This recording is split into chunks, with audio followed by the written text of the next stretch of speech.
show you exactly how to show an object moving through that depth so that it can be dynamic and very real and look nice and professional. Do you see how that airplane went from small and far back to beautiful, large and in your face? We're going to show you how to do that right now. Right, so what I'm going to do is just going to, sorry, getting ahead of myself. Here we go, going to hop out of here, back into here.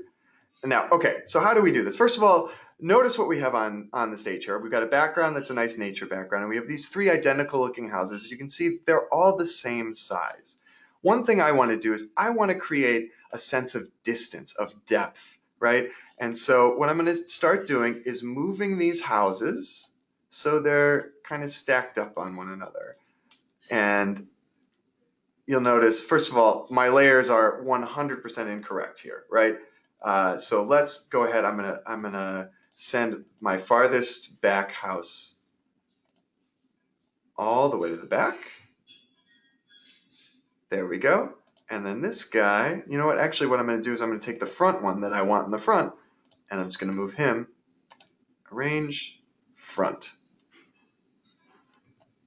Okay, so now I've got three houses, and this adds a little bit of depth. The layering helps us do that. But how else can I really just emphasize this? What I'm going to do is I'm going to put one house right on the other one, and I'm going to make this half the size. Oh. 1 second. Sorry about that. Again, if you're having trouble selecting, go ahead and select from the cards on the timeline. Yeah, really good tip, especially when you have multiple objects on your screen, on your stage. Okay, so now this guy goes there, and we're going to make this third house half as big as that second house as well. And we're going to move this out.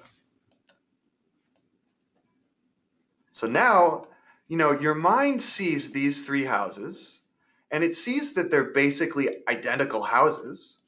So your mind says, huh, they're identical, but they're different sizes. That must mean these smaller ones are farther away, right? So your brain is immediately convinced that there's much more depth to this scene than we had before. I mean, what a difference between three static images on the same plane, and now there's crazy depth here. Now, we're gonna also show you how to take advantage of that depth, how to move through that virtual space we just created. I'm gonna search in props, see if we can find a bus here. I love this guy. Okay, so I've just added a bus. What I'm going to do is make him come in right at a half second. I'm going to make his entrance effect going to the right. And I'm going to move him right over here. Now, one thing to notice is the relative size of our bus to our first house. And I'm actually just going to make him a little bit smaller here.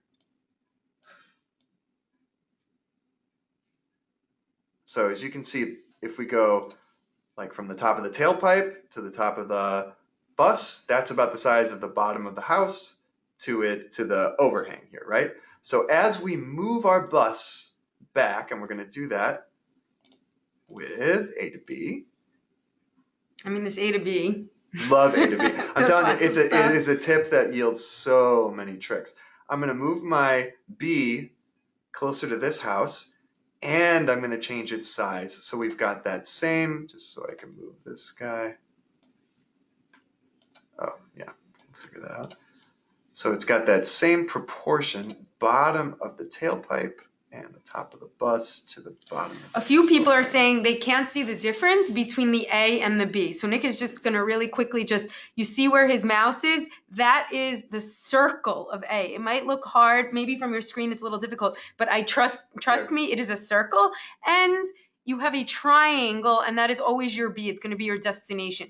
And when you see it close up on your screen, it's going to be very obvious to you. Yeah. So if you can't see the difference now, because a bunch of people are asking. I think I can actually help a little bit. What I'm going to do is I'm going to zoom in. If you see my mouse on the upper right here, we have this zoom feature, and this helps you get a closer look at what's going on. So if we go ahead and click this now, hopefully that's a little bit clearer now that we've got a circle on your A and a triangle, which shows the change, the direction, right, on your B. Savannah says, now I see it. There Savannah, we are happy you can see it now. Awesome. The other thing I want to do is I just want to take my houses and I'm going to hold down Command I'm going to hold down rather Shift while I click these so I can select multiples. Why are you not working correctly? Or you know what else I can do?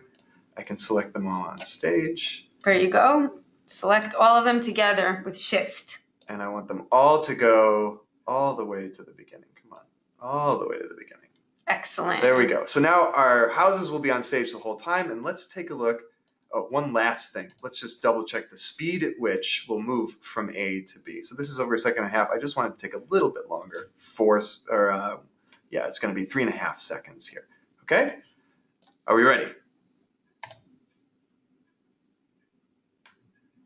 Look at that. Beautiful. The other thing I might do here is just give our bus an exit. And it's going to go to the right, same kind of way that it came in. Okay. One more time. Beautiful. Zoop.